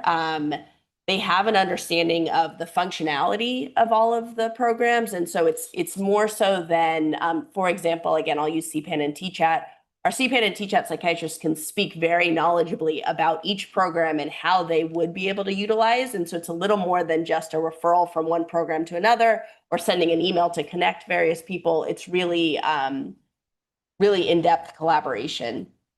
I think that this leads to just great awareness of the resources and an understanding of the larger system and how the consortium is set up to work. So really there's like strong daily cross-functional collaboration, but also kind of a cohesive understanding of the systems integration. So not only are they doing it day to day, but they're understanding how all of these systems work together. That I think has been really invaluable for the fellowship and for the CAP fellows who are rotating through the programs, because we're really showing them it's not just the work on one of these community-based programs, but it's really the integration across all of the systems that can be very, very impactful. All right, so to talk about a couple of the workflows, and as I said, we have a few different workflows, but for the sake of time in this presentation today, I wanted to talk about just a few and really get into the nitty-gritty a bit about how it actually works in the day-to-day workflow with our teams. So this is how we have integrated TChat and CPAN and how those two collaborate when a child starts off in TChat. So when a child is referred to TChat, the therapist will start seeing them, identify that they need psychiatry services. We have a nurse on our team who will review that referral and chart anything that is needed specific to psychiatry or specific to kind of the medical aspect of that child's care. The nurse also identifies if that child has a PCP. If not, immediately PCP referrals are sent to that child so they can get established with care with the pediatrician. As a child starts in TChat psychiatry, the PCP is notified of psychiatry services. So they are notified that the child is enrolled in TChat and that it is a short-term program, and our goal is to collaborate with them in the future for ongoing care. A TChat psychiatrist then completes the course of TChat, and as that child is ready for discharge back to the pediatrician, our nurse will reach out to the pediatrician's office to coordinate that care. That looks different depending on the pediatrician and depending on the case and the needs, but it starts with a phone call to the nursing staff of that pediatrician's office and discussion around what the medications are and if that pediatrician would be able to take over care. Additionally, we send our note. As you saw, there's a strong overlap between our child and adolescent psychiatrists who are on CPAN and TChat. And so notes, the psychiatry notes are often written in the same template as a CPAN direct note, meaning that the plan is really written in a way that is an ongoing plan. So it's not just a one-time ask, but it is what would the pediatrician do a month from now, 3 months from now, 6 months from now. And then that note is sent, the nurse talks with the prescriber's office. And if there is an ask for the psychiatrist to speak directly with the pediatrician, that is actually scheduled on that psychiatrist's CPAN time. And so our TChat team reaches out to the CPAN team to schedule that during CPAN time. One of our CPAN providers, if it is overlap, it's the same provider who had been seeing the child. If not, it's one of the psychiatrists who is able to review the record and have that conversation with the pediatrician, really to help them understand what the course in TChat was and what the needs are for that child going forward. So to kind of switch the opposite way, looking at CPAN, how a child who is seen in CPAN would transition to TChat. So if, and to take a step back from kind of what's written out here, a pediatrician calls in about a patient to CPAN, they speak with our psychiatrist, the psychiatrist recommends a direct appointment. And then we pick up here with the patient completing a CPAN direct appointment with one of our psychiatrists. In the course of that appointment, our psychiatrist feels that TChat would be a really good fit for this kid. And so they recommend it to the guardian, also recommend it to the pediatrician in that follow-up call with them. One of our behavioral health specialists who is on the CPAN side will submit a referral to an internal tracker that we have, essentially like a referral request for TChat. In that referral tracker, there is some of the clinical information, and you know, most importantly, really the MRN for that patient, so they can look in the medical record to understand what the most pertinent points of the clinical case are. And then that referral is picked up by the external relations team, who can then contact the school liaison and utilize their school relationships to coordinate the school submitting a referral. And so the important part here is that anything that's in TChat is still coming from the school, but we're just harnessing some of the relationships that we've built to be able to enhance that collaboration and make sure that the school is involved with what's going on with the kid and still involved in TChat services. So then the campus liaison or district lead will submit the trait referral, and then kind of the regular TChat process happens where enrollment paperwork will be sent to the guardian and we'll schedule the appointment. I will say that our teams work really collaboratively to make sure that it is the same psychiatrist who saw the kid who will pick them up in TChat, so that the family doesn't have to do a second intake. It is really seamless in that regard. If it happens to be one of the, if there is a CPAN direct that was seen by a psychiatrist who's not on TChat, there will be a warm handoff again, and the child won't have to do a second intake. Really trying to be mindful of the paperwork that needs to be done. That's another part. It is similar packets that the child and family have to fill out prior to both appointments, and those are utilized across programs. So there's not a need to redo too much paperwork. There are a few additional consents and different things like that that need to be signed. But by and large, the goal for the family is that it really feels like one program, and there's not a lot that they need to do to kind of continue with care.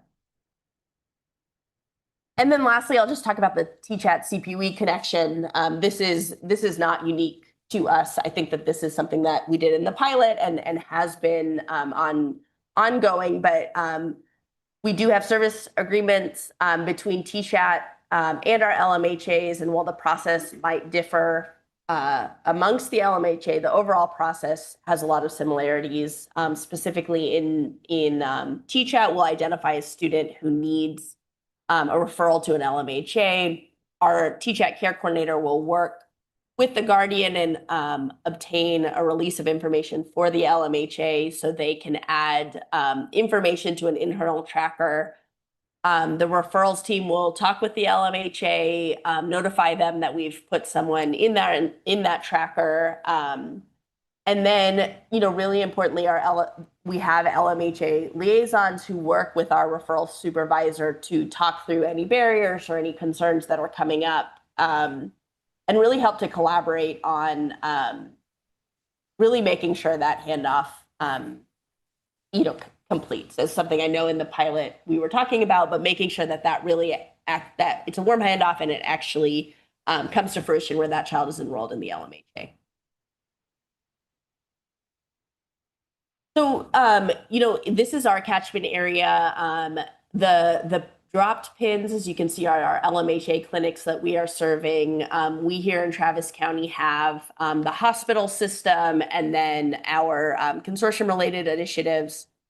Really, our goal here at Delmed is to understand how all of these entities can work together to provide more of a strengthened safety net for children. And so in addition to the collaboration amongst the consortium programs, we do have regular meetings with our hospital-based outpatient clinic folks and our emergency services as well to make sure that there is tight collaboration amongst all of those. So one of the places this comes up a lot is our emergency room, for example. Our team regularly meets with them to describe what TChat is, help them understand how they can how they can work with the school to get TChat resources, to make sure that everyone is fully informed and able to best utilize the services.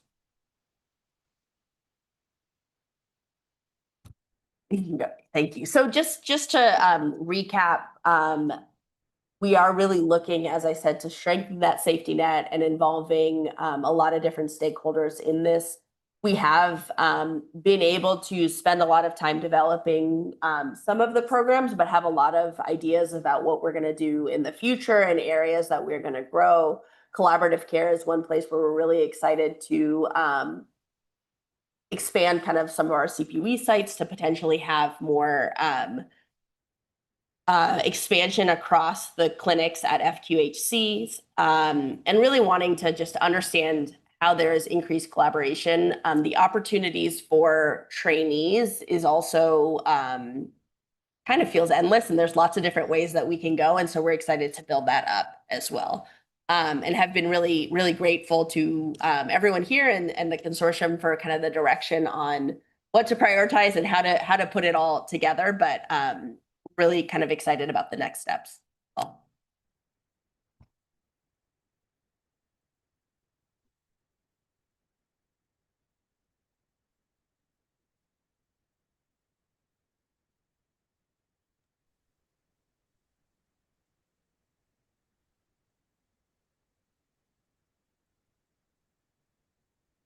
Just giving a shout out to Nithya and Youngshin, because the danger here is that the programs get siloed. And, you know, and I've talked to other HRIs where that's been an issue for them. And I think by using staff and clinicians that are involved in more than one program, it forces people to work together. And I think the referral pathway that you described is about as seamless as it gets in a complicated healthcare. So I'm very proud of the team. Very good. Any other comments, questions? This is Brittany. I know there's a lot of details to be worked out as we implement more of this in the future. This looks great. I think one of my questions would be kind of defining what makes them appropriate to go from, for example, CPN to a TChat referral, and why that would be appropriate versus an external referral source. I know we're talking about looking at potentially extending some TChat sessions, but would not want kids to have maybe an extra step in there instead of being connected directly to care for those who could be. I just wonder if that's going to be more finely defined. Yeah, I think that would be great. And I feel like as we've started this, you know, initially it was kind of when there was someone who kept asking about it, right? Like when it was a school who kept saying they need a pediatrician, that was kind of what initially pushed it through. But I do feel like more established guidelines around who is appropriate and why, and really looking at both the the clinical presentation, but also additional needs and additional resources in the area, I think are kind of three big buckets that we look at, and understanding why it would make sense. I think one of the things on the CPAN side, specifically what you were saying, Brittany, like CPAN to TChat that we look at is we don't want to have someone say they're having some care from the pediatrician and we have talked to them about starting a medication, for example. We don't want them to go to a short-term thing to then have to transition again. So being really mindful of, is there a kind of a short-term piece of work that we could do with this child and family that we feel would be helpful?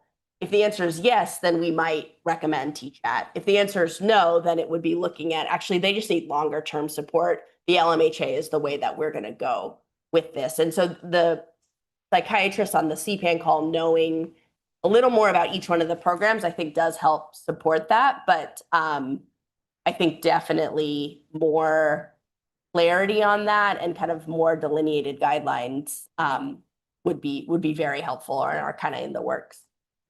And with the trait data accumulated with the child outcome, I think this data can inform us which way we should go or build a guideline.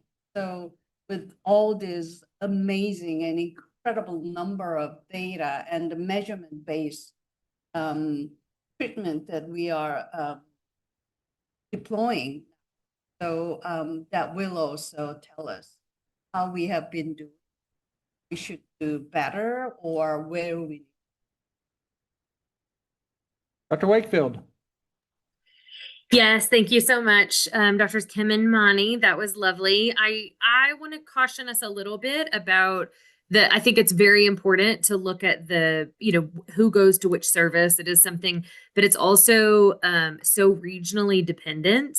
And again, thinking through, it's dependent on insurance status. It's dependent on, I wish we were in a state of healthcare where it was only dependent on clinical need and time of service.